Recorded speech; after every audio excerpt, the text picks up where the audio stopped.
Yeah, we see the recording in the top left. Yep, there we go. Okay. All righty. Okay, let's get started. All right, we are Z-Scape, also known as Group 2 for the EML4501. Thank you guys for coming to our presentation, and let's get started. Next slide. All right, awesome. So quickly, we're just gonna go through our outline. We're gonna start with our core values, our hedgehog concept, what we feel like we're good at, and then we're gonna move into our entire product overview, and then into addressing our customer needs that we were given. And then with that, we will break down each of our subsystem analyses. And then once we wrap up our subsystems, we'll move into our cost table summary, and then move into a summary, and then wrap up our entire presentation. So awesome. So next slide. Awesome. So our core values as a group are three things that we feel like combine to one central thing. And first is we feel like our passion is design for manufacturing. We want to design something that when we give it to someone to work with, that person will only need minimal manufacturing and assembly experience, or as a lab technician using our product to not be overwhelmed with a overcomplicated design. We feel like our strength is our manufacturing experience. We have several guys on the team that have worked with manufacturing outside of the classroom. DML is a strong part of our curriculum. However, we have been active in design teams outside of DML, and so we feel like we can bring that to the table. And then finally, our economic engine is our part replaceability. We have designed our product in such a way, which we'll see later, that we can replace parts instead of replacing the entire assembly, which we will see reduces the cost over time. And so we're excited about that. And so with all that together, we feel like a statement for our hedgehog concept, as you see at the bottom of our slide, is that our design can be machined and used in a wide range of lab environments while maintaining the desired functionality given from our customer. And so next slide. And so then we've been talking about using our design in lab. So you're probably wondering, man, what does that mean? And our design is for a zebrafish spin functional imager. This is a working prototype that has been used in an existing UF lab. However, our customer is asking us to draw insight from this prototype to develop a commercial functional imager capable of being used reliably and reputably by a lab technician for deployment by companies and research labs, wherever this may be needed. And so as you can see on our slide here, our design is set up into three subsystems. We have an imaging chamber, which houses the zebrafish. We have an optogenetic path subsystem, which guides the lasers. And finally, we have a sample fish platform holder subsystem. And so we were talking about it earlier, but in a simplistic way to say it, we use lasers to take an MRI on a zebrafish, which is a small fish brain, to map its brain functionality, its neuroscience. And so we're excited about it. It's a little over our head. If you guys do want to take a closer look at that picture in the middle, that is our entire assembly. It does focus on the optical instruments, but that is what our entire assembly looks like. So on to our next slide. So we have created these customer need maps for our design. We were given 20 customer needs, and these were the ones that were towards the end of our customer needs that do address all of our subsystems. And so things that we were given are our prototype cost, our production cost, keeping those under those values. We'll talk about that later. We want to keep our assembly safe for biosafety. We want it to be accessible so that anyone can use it. Two people don't have to be available to use it. And yes, and that need 16 on the top of your slide, mounting, that corresponds to using the mounts that were given by the customer. And so on to our next slide. So a lot of needs here. This is for our imaging chamber where the zebrafish is held. Something that we came across in our design was a lot of our needs were just a black or white yes or no.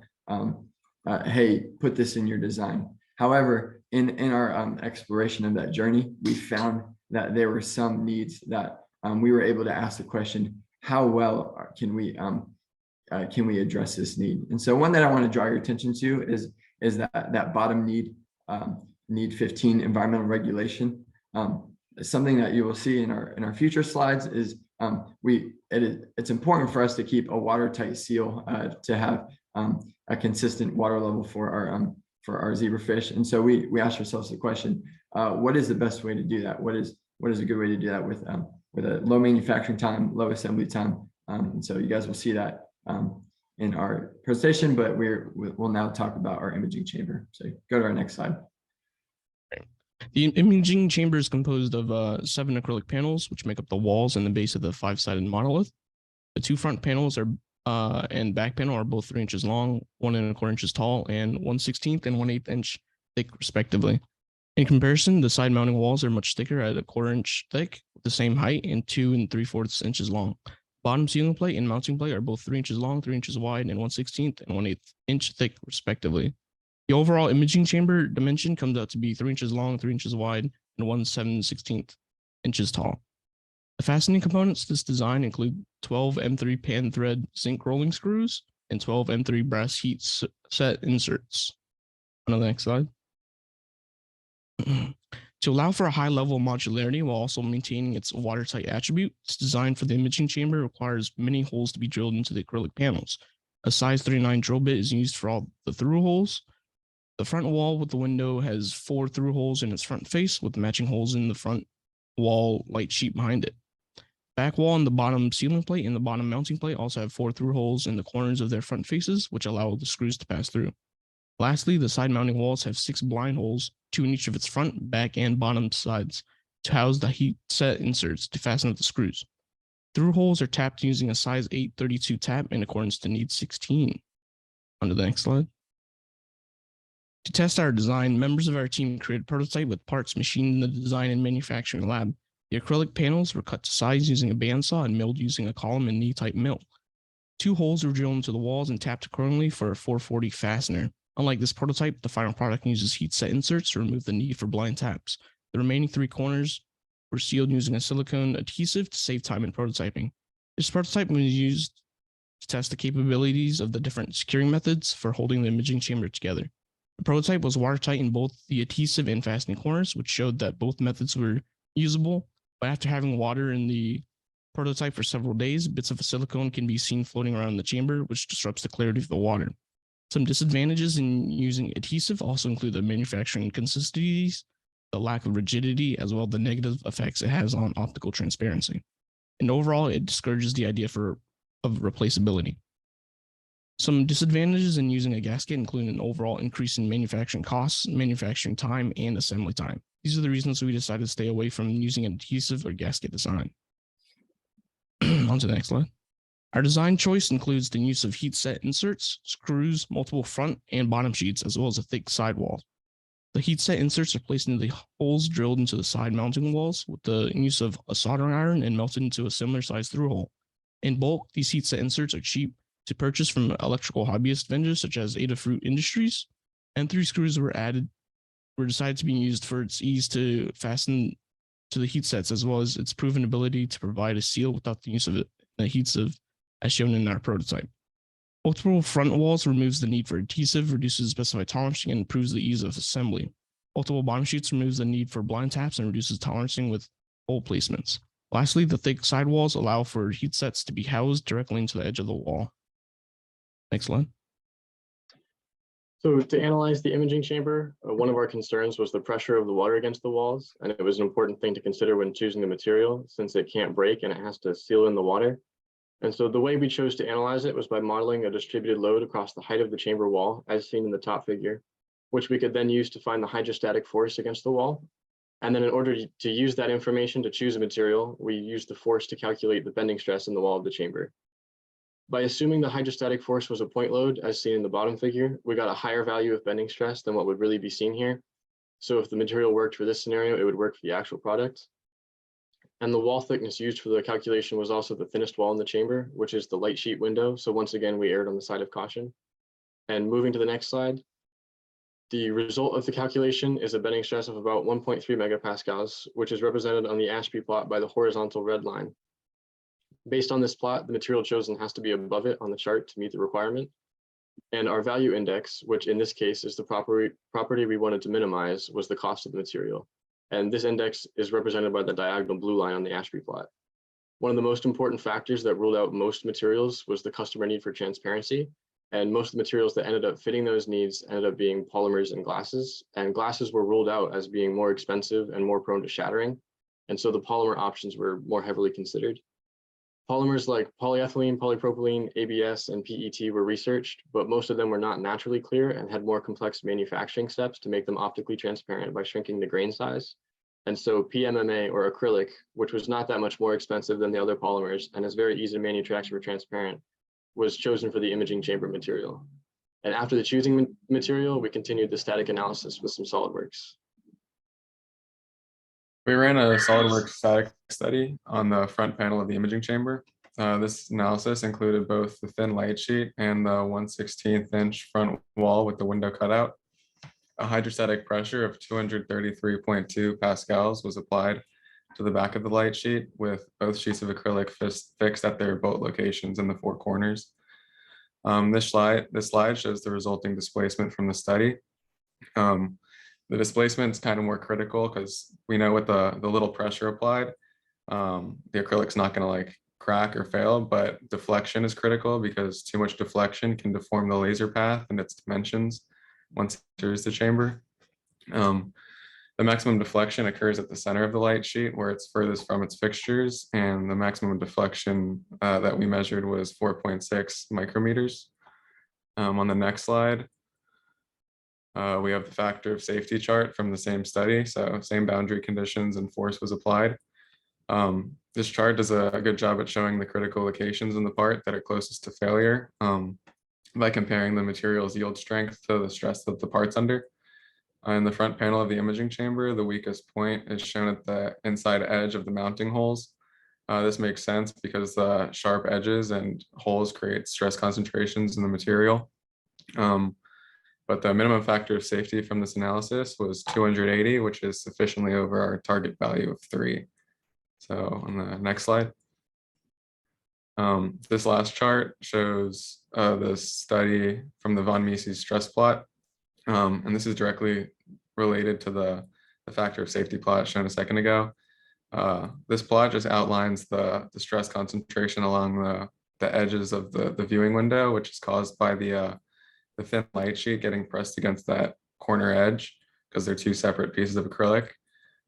This is a critical location, but the hydrostatic pressure of the water in the chamber on its own is far from what's needed to like significantly deform the sheet. This plot shows a maximum von Mises stress of 60.5 kPa, and to put that into perspective, the yield strength of acrylic is 45 MPa, so it's significantly higher. Next slide, please. Our main focus in designing this imaging chamber was creating something modular that has walls and a light sheet that can be replaced as needed. The modular design uses a series of acrylic sheets that can be easily manufactured individually, and some heat set threaded inserts can help clamp everything together. These inserts are set in place using a soldering iron to melt them into pre-drilled holes in the acrylic walls.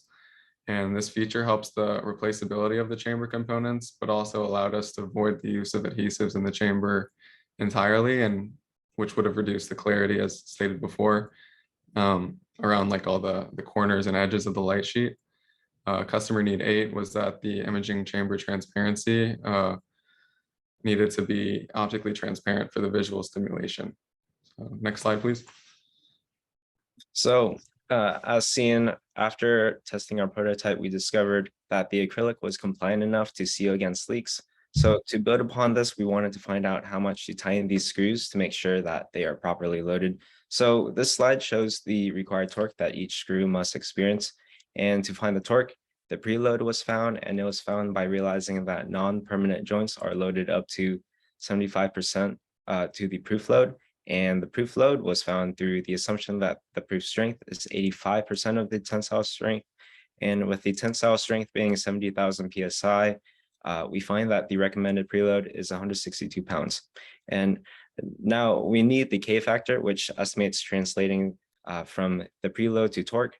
And we know from the product design, description that our screws are passivated with a black finish.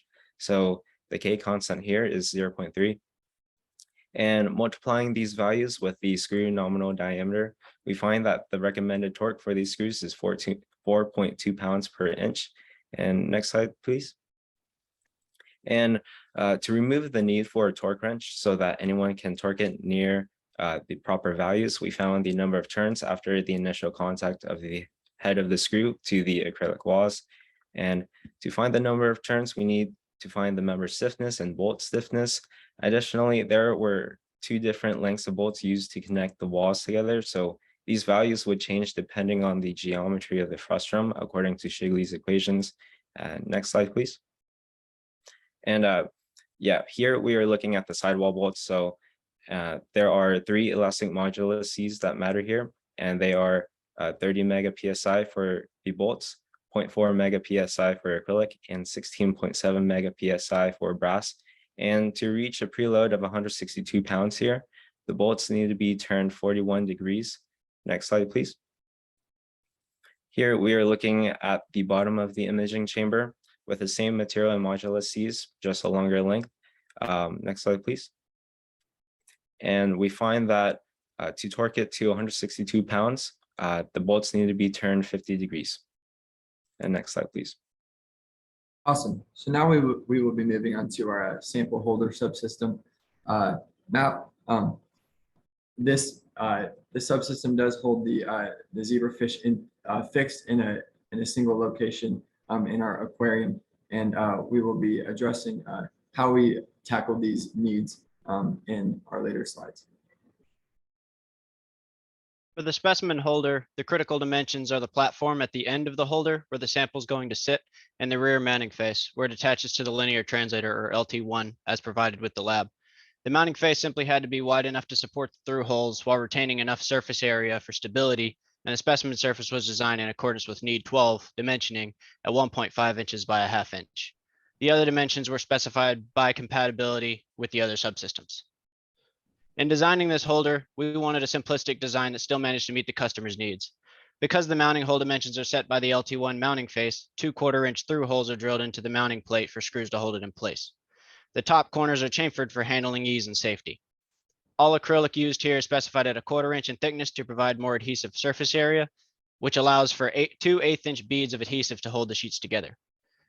Adhesive is much simpler to manage than with the imaging chamber because all adhesive overflow can be cut away from the outside without risking accidental separation of the components while the adhesive sets. This feeds into customer need 19 or 17 as it allows for accessibility for hands of all sizes. Additionally, there's a groove cut into the top of the mounting face for more adhesive to be added, ensuring the total bending moment specified won't cause this design to fail at the base.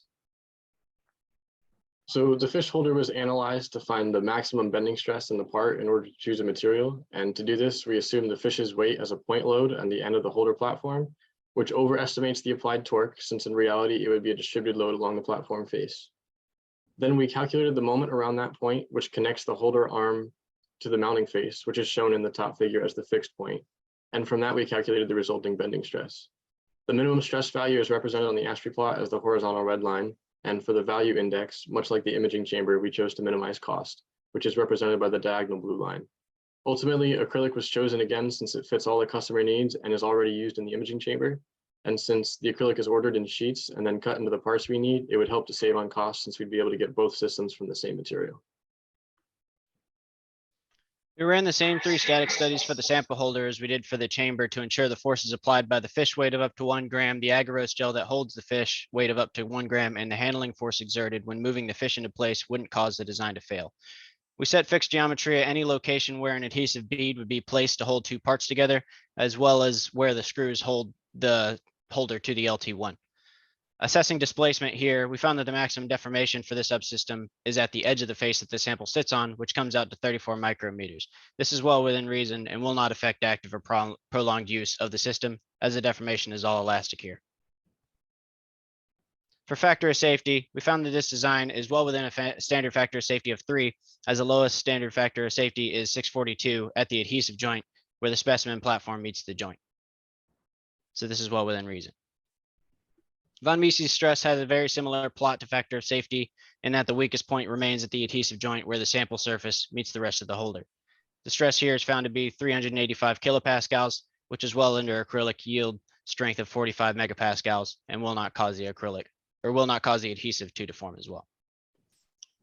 We wanted this holder to be easily capable of mounting and dismounting while meeting customer need 12 for mounting to the LT1. We use waterproof silicone adhesive to ensure the hold does not degrade when exposed to water in active use. And as stated before, we meet need 12 or meet need 14 in using biocompatible acrylic. Awesome. And now finally, we will be addressing our optogenetic path subsystem. What was unique about this optogenetic path is because since it was already prototyped in the UF lab, we found that if we were to use the optical instruments from the customer, a lot of the needs would be met. And so at first we were unsure where we could design for how well we could design the subsystem. However, after some time, we did find some needs that we could answer that question, how well we were going to meet these needs. So we will address those in the next slide. So our parameters for evaluating the optogenetic path included alignment, clearance, and table area. The alignment metric was chosen because customer need 5 stated that the optical elements must be well aligned along the laser optic axis to avoid any aberration and distortion of the laser beam. We evaluated this metric by taking the measurement between the biggest separation between 2 mirrors, because mirrors will be placed and named some distance towards the next mirror, while all the lenses are just going to be placed in between them. Clearance was a metric selected as a parameter because it ties into customer need 17, which is accessibility, which stated that the overall system configuration is accessible to all human users that can be set up and operated by a lab technician with no additional oversight. This was measured as the shortest distance between the optogenetic laser path and the closest optics component that it's not interacting with. And the last metric was table area, which was measured as the total area on the optogenetics table that the path consumes. A smaller table area would have a more compact design, which allows for more table space and adjustability in the assembly's location on the table. Next slide, please. The key features of the optogenetics path subsystem include the uninterrupted 488 nanometer laser path satisfying customer need 1, which was resolution preservation, stating that the 488 nanometer laser path must not interfere with the existing 639 nanometer laser path illumination and imaging path. We selected this configuration for the laser path as it minimized the needed table space for the assembly and maximized clearance between components. Also, the optogenetics path satisfies customer need 2, which was that the laser optogenetic stimulation path needed to use customer specified optical elements to form high resolution light patterns. And we placed all of these optics components at their respective focal lengths on the table. Next slide. So the cleaning and maintenance benefits mostly from the replaceability aspect of the imaging chamber. Each individual wall and base panel is removable, making access easier for cleaning all sections of the panels. And this conforms to need 13, which requires that the chamber should be sterilizable with common laboratory methods and UF annual compliance policy. The replaceable walls also reduce cost over time, which will be explained further in later slides. And this replaceability aspect reduces difficulties for shipping and handling of singular parts of the imaging chamber compared to shipping of fully assembled chambers. The mechanical assembly, which connects the panel with screws and thermoset inserts, also removes inconsistencies compared to adhesive used to seal the panels of the chamber. In the next slide, we also did cost calculations to ensure that customer needs 19 and 20 were met. So customer need 19 ensures that a single functional prototype should cost less than $300 to fully produce. And this table shows the material cost to produce the single prototype, which comes out to $154.06. And it has the price and shipping cost of each material we're purchasing for the part, as well as the vendor and the website that we were purchasing from. For the manufacturing cost, as seen by the functional prototype that we made in the DML lab, all manufacturing can be done in the lab for free, except for laser cutting, which we were outsourcing to cut the light sheet window of the front panel. But laser cutting is relatively cheap for acrylic. It's about 15 cents per linear inch. So this price will be insignificant compared to the material cost. And since the total cost between the two will be less than $300, customer need 19 will be met. And then the next slide, customer need 20 states that the market price point of a 100-unit production run of the laser configuration, the imaging chamber, and the zebrafish holder doesn't exceed $200 per unit. So you can see from the table that the material cost for a 100-unit production run is $600.29. This table also shows the price, shipping costs, the vendor, and the website, which are all the same as the functional prototypes purchases, but just at a larger scale. And here too, the manufacturing cost, everything can be done in the lab for free, except for the laser cutting, which will be outsourced for the front window, and still relatively cheap, and the price will be insignificant compared to the material costs.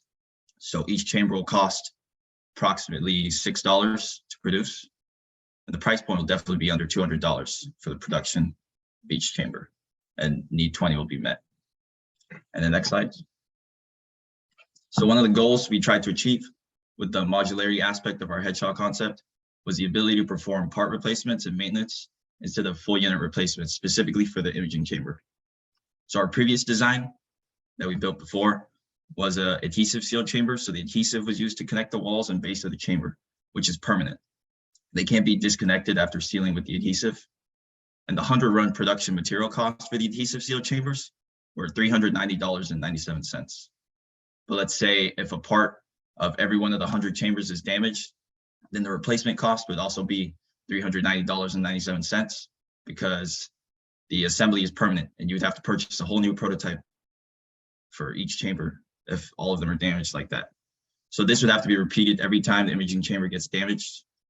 And with our newest design, although initially more expensive at $600.29 for the 100-unit full-scale production run, if the most expensive part to replace for the chamber was damaged, which is the sidewall, which requires a 1/4-inch thick panel and 6 thermosets to replace, this would cost $129.27 to fully replace and repair all 100 damaged chambers. In the next slide, you can see the comparison more clearly with the table. With the part replacement, which is our screw seal chamber, producing 100 chambers and then replacing and repairing the most expensive part on the 100 chambers is $629 or $600.29 and $129.27 respectively. So the total cost comes out to $729.56. And with the full scale replacement, which is the adhesive sealed chamber, both the 100-unit production and replacement and repair of any part of the 100 chambers both cost $309.97. And the total cost of both comes out to $781.94, which is about $50 more expensive than the part replaceable chamber. So this is just for a single iteration of replacement and repair of the most expensive part as well. So with more iterations of replacement and repair, the cost difference will increase significantly between the part replacement and full scale replacement. And with each iteration, you'll be saving more money with part replacement. Next slide. Awesome. So the last question we want to ask, present in this presentation is, what sets our design apart from EML4502 or our MEC3 prototyping lab? And because our design heavily uses fasteners, we are confident that students in MEC3 will be comfortable manufacturing and assembling our design. Many of the mechanical engineering students know how to work with fastener manufacturing operations, drilling, tapping, using those dimensions with specified tolerances. And also, we have proven from our prototype that acrylic is machinable using the in-lab machines. And we did mention outsourcing some of our parts for laser cutting. However, all of our design can be made and prototyped in the MEC3 lab. For example, that light sheet cutout window with the squared off corners, that those corners could be rounded off using a drilling and milling process on the mills that we have in lab.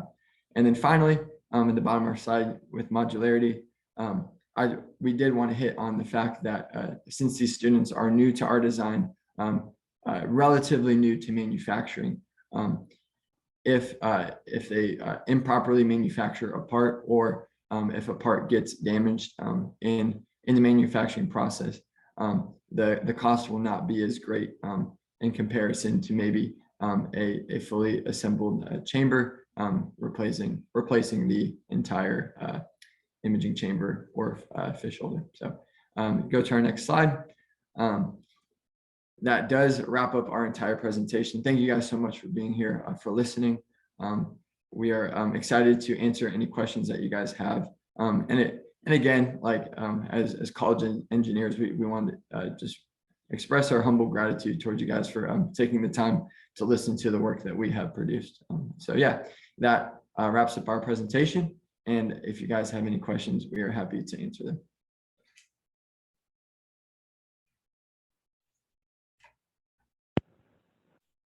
Hey guys, this is Tom Singer from Northrop Grumman. Can you talk a little bit more about your the fish holder and where that fits in your system? It seems like that's, I think you were mentioning gluing, but it also looked like there were bolt holes. Where does that physically attach to the rest of the system? Awesome. So if you look at our question slide, we have some renders put in there. And so most of that slide is, or that picture is the optogenetic path with the optical instruments. But on the bottom right corner, we do have our acrylic chamber, and then the fish holder rests inside of that chamber.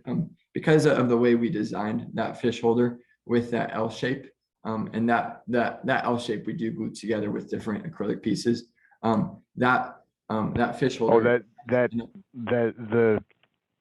the hook, I guess, or whatever it is multiple pieces of acrylic.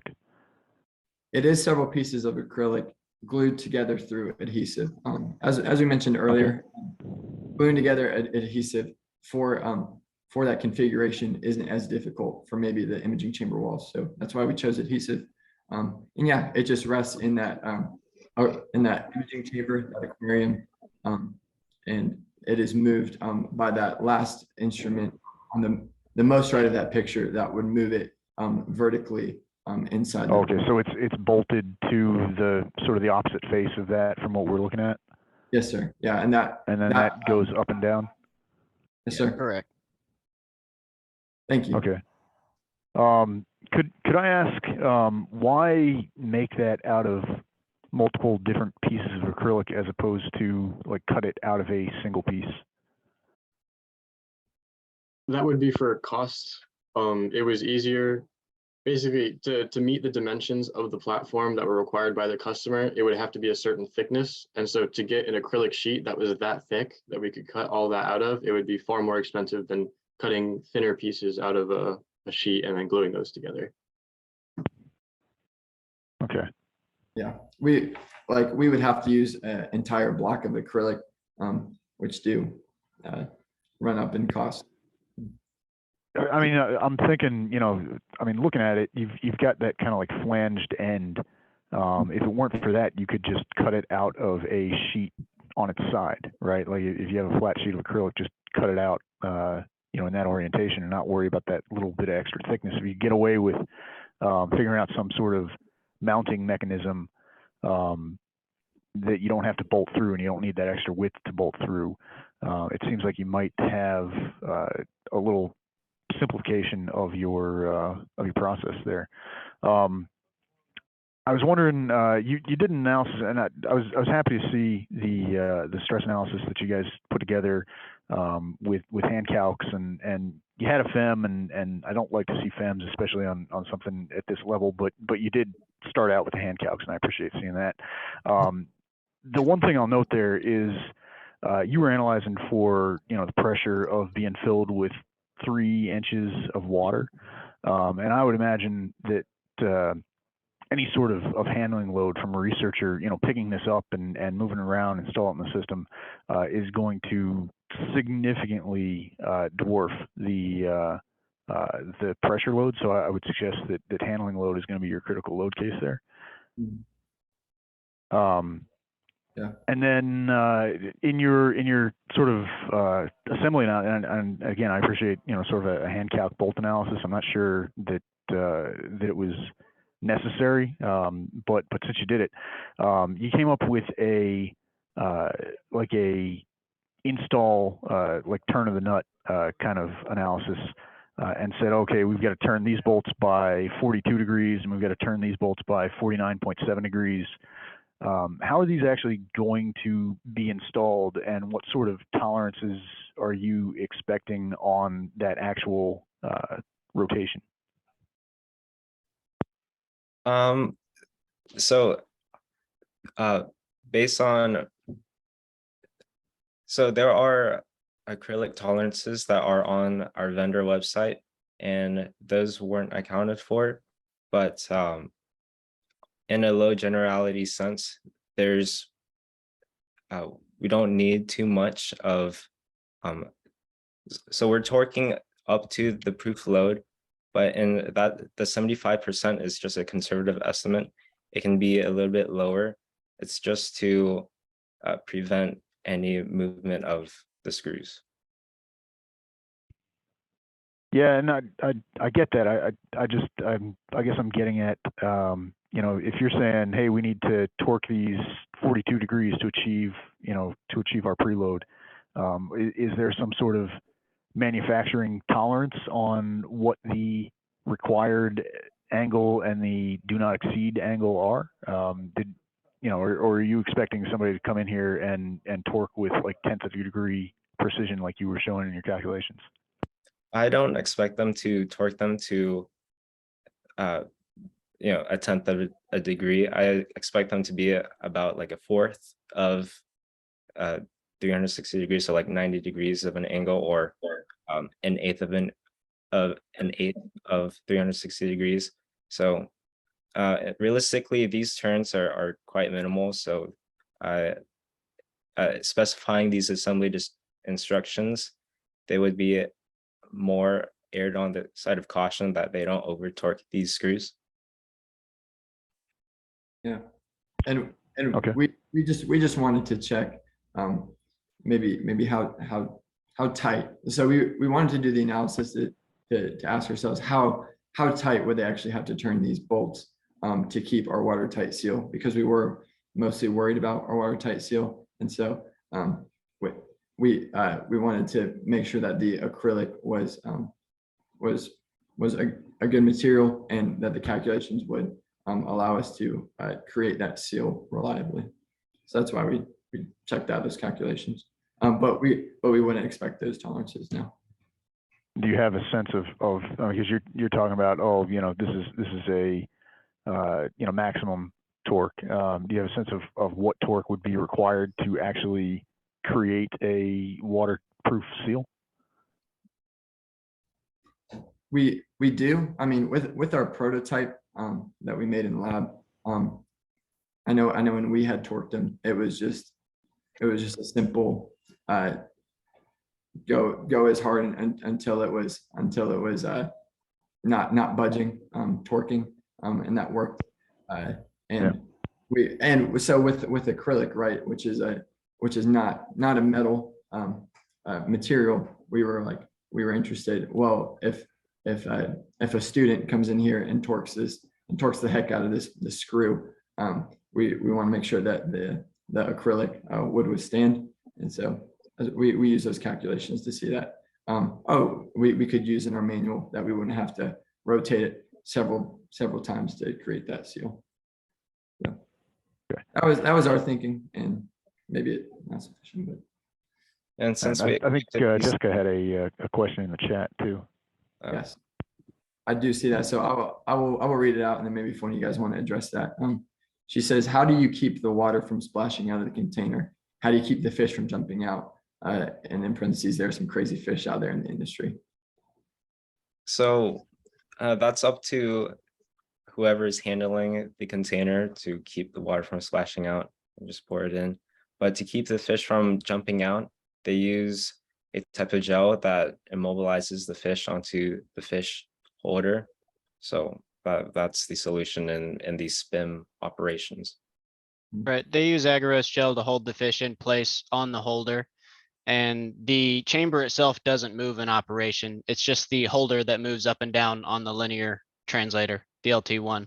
So the chamber shouldn't have much splashing since it's not going anywhere. And because of the specification and how small the movements are of the holder, there shouldn't be any splashing because of the microscopy that's at hand.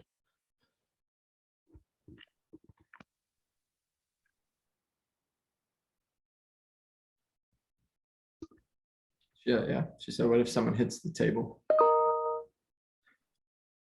So that's With- another question. We had like a pretty good amount of clearance there. So there's a pretty, it's not very likely for someone to bump into the table, but if someone does, I can see where that might be a problem.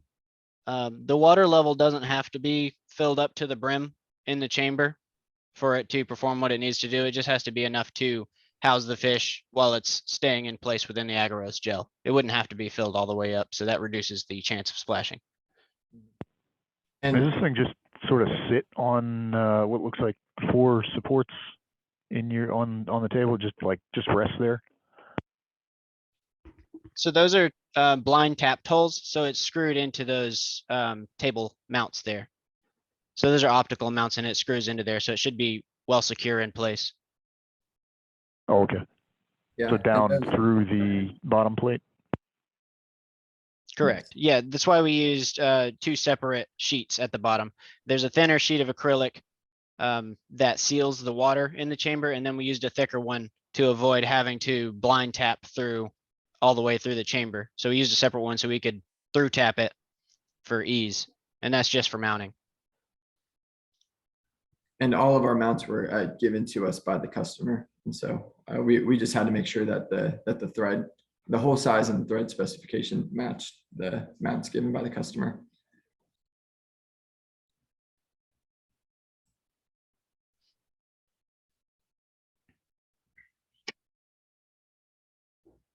Thank you for the District Miles, Northrop Grumman. I'm going to step away a little bit from the technical stuff and pick on just some of the presentation stuff, right? There are numerous spelling mistakes throughout your slides. Please make sure you go through there and correct those prior to presenting to an audience like this, right? I just happen to be somewhat of an English Nazi with reviewing reports for my folks, and as a result, those things kind of pop out to me. The other thing I would recommend, a couple of you had some problems with some ums and ahs, right? Those sometimes can be distracting during presentations. And so just make sure you've practiced your presentation, maybe record yourself prior to kind of work out some of those things. It's okay to leave open space, right? Instead of having ums fill up that space while you're kind of thinking. I'm horrible at that. It's one of the reasons I joined Toastmasters, was try to work myself out of that when doing presentations. It's just something that a lot of people have in public speaking, so just something to work with. And then you mentioned when you were doing your analysis that you had a minimum factor of safety of 280, but your requirement was a factor of safety of 3. So to me, that makes me question is, did you use too thick of an acrylic sheet? Should you have gone with something thinner? And does the thickness of the acrylic sheet affect the transmissibility of the laser? Like, do you get some sort of diffraction effect as a result of having a thicker acrylic box as opposed to something thinner? So the most readily available acrylics come in the thinnest sheets that we have right now. And some of the thicknesses are larger to account for some of the mounting screws or heat inserts that we put into the walls. And what was your other question? Sorry. That was it, because just that huge difference in factor of safety made me question whether or not you were using something that was, when anytime we have a ample factor of safety, the question should be there. I work in the aircraft industry, so weight is king here. Weight is not so significant in your design, but it's always, are we over designing? So that was kind of my question there. And then just whether or not that affects the diffraction of the laser because you're using a thicker acrylic. Is that going to cause the laser not to transmit as well as it should? Yeah. The acrylic light sheet that the laser goes through is the thinnest part of the chamber.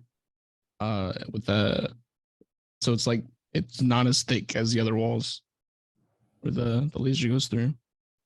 And the factor of safety for that viewing window, it's not so much that it's gonna like break with just the hydrostatic pressure of the water, but if it, like I said, if it deflects, then it could manipulate the laser's path as it enters the imaging chamber.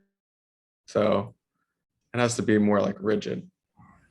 And any acrylic thinner than some of the thinnest pieces we used would turn into a film. And so we wouldn't have that rigidity of the acrylic to keep like straight standing walls. Anything thinner, we would be worried about bending of easily bending of the walls. And in a manufacturing process that cuts down these acrylics down to a thinner sheet would add to the time to also polish it once you turn the faces of these. So no, that's good. I think that you've answered it well, right? So that means you were just trying to keep your costs down. That's good. The other thing, I was confused as well. At least it sounded to me based on Tom's question and stuff. And since the whole focus is on analyzing the zebrafish, right? It would be good to kind of have like a cartoon or whatever that really gets across how the zebrafish is oriented in there. It was really hard for me during the presentation to kind of picture how this laser was interacting with the zebrafish in your MRI of the zebrafish. So some sort of cartoon like that kind of shows what that is, I think would be useful. And also a bigger close-up of the actual, along with that cartoon, how the laser points to the zebrafish, just trying to get a general grasp of it. It's hard for me looking at these pictures that you have here on your question page and with that small enclosure off to the right there on your right picture as to how this is working. Okay. Thank you. Those are good job, guys. Very helpful.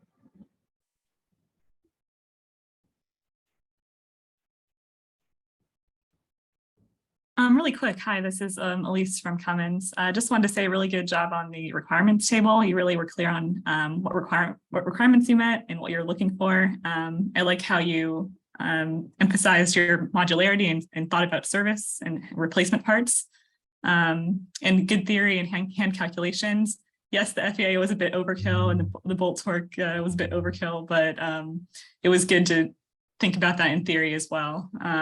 Obviously, you'd want to use maybe over torque and maybe maximum force to failure to see what the maximum damage a person holding or dropping the part could do to really see where it would fail in actuality.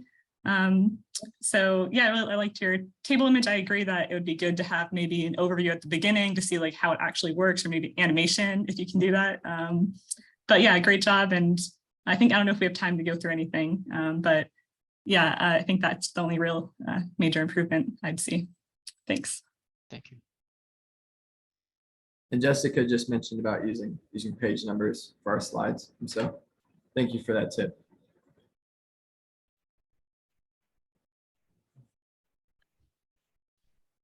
Okay. Any more questions or comments?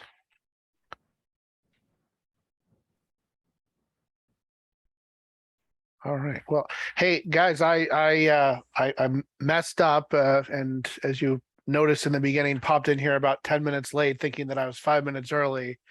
And I looked at the schedule and realized that we were in fact starting at 10:45. So so my apologies for getting us started late and for kind of, you know, rattling your cage with being late to the presentation. But I didn't, you know, detect any kind of you know, stress or disorganization, you know, even though you guys had a little bit of a flustered start there because of me. So so you guys made me look good. So thank you for that. Good recovery. I think we're all set then. I did for the panelists communicate with the next group and let them know that we were going to start a little bit late because of the late start that I created in this presentation. So they're waiting for us, but they're, you know, not, there's no need to start at like 11:30, so they can start a little bit late. And the group after that ended up getting disbanded. So so we've got a little bit of time. But let me just drop into, since now I've got myself all organized, drop into chat the link to the next meeting. There it is. And with that, I think we're ready to wrap up. So we'll leave you guys the room. I might need to follow up with you guys on getting a hold of the recording. I did hit the record button, but I'm noticing that it is not actually recording to my computer. So I might have to track you guys down and get the recording, but that could be something we could do offline later. So anyway, just wanted to summarize by saying, you know, great job not being super flustered when I came in late. So thanks for that. And I really appreciate all the detail. You know, I'm the one, for example, that asked you guys to do the water pressure calculation, which I think Tom pointed out was sort of, you know, silly in a way, but you know, I'm a fluids guy, so I wanted to see you guys do the hydrostatics calculation on the inside wall of the chamber. So thanks for, you know, putting up with me and my sometimes silly requests, but I think you did a great job. Appreciate all your hard work this semester, and I think that's good time to wrap up and leave you guys the room. Thank you, Dr. Chung. Thank you. Thank you. Thank you. Very good. Okay, well then we'll move on to the next meeting. So thank you.